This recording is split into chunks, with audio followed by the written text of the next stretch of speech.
আমি খুশি হইতে পারছি না, কারণ আমি আর অয়ন একসাথে জেলে ছিলাম, কিন্তু জেল গেটে আসার পরে শুনতে পেলাম যে জামিন আমারটা হয়েছে, অয়নেরটা হয়নি। খুবই দুঃখজনক।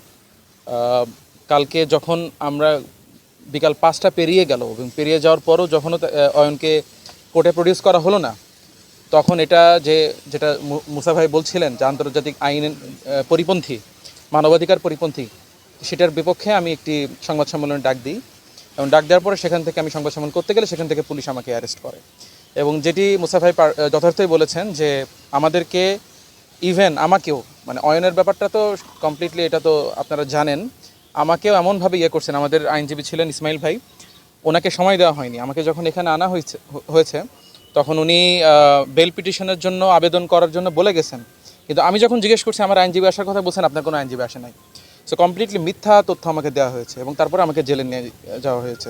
তো আমি এই যে ঘটনা, এটা তো হচ্ছে আমাদের সাথে, এটা জাস্ট বলা যেতে পারে খুব কমই হয়। তো সেখানে সাধারণ নাগরিকদের অবস্থা যে কতটা করুণ এবং তাদেরকে কতভাবে আজকে জেলের মধ্যে, জেলের কর্মকর্তা, জেল পুলিশ যারা আছে, তারাই আমাকে বলতেছে যে ভাই আপনাদের তো একটা প্রভাব আছে, নানা কারণে আপনি স্বল্প সময়ের মধ্যে বের হইতে পারতেছেন, কিন্তু অনেককে পুলিশ জাস্ট তুলে এখানে দিয়ে যায়, নিরাপরাধ মানুষ, তাদের মানে কেউ নাই, তাদেরকে এই বের করার মতো তাদের কোনো সহায়তা নাই। তো এই ব্যাপারগুলো আসলে আমরা আসলে জাতির সামনে এই জায়গাগুলো স্পষ্ট করতে চাই।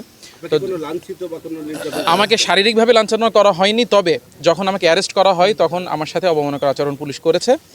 আপনারা দেখেছেন আমার হাত থেকে তারা ফোন কেড়ে নেয় এবং তারা অনেকটা তুই তোকারের মতো করে আচরণ করে, যেটা আমার লাইভে আছে, আপনারা দেখেছেন।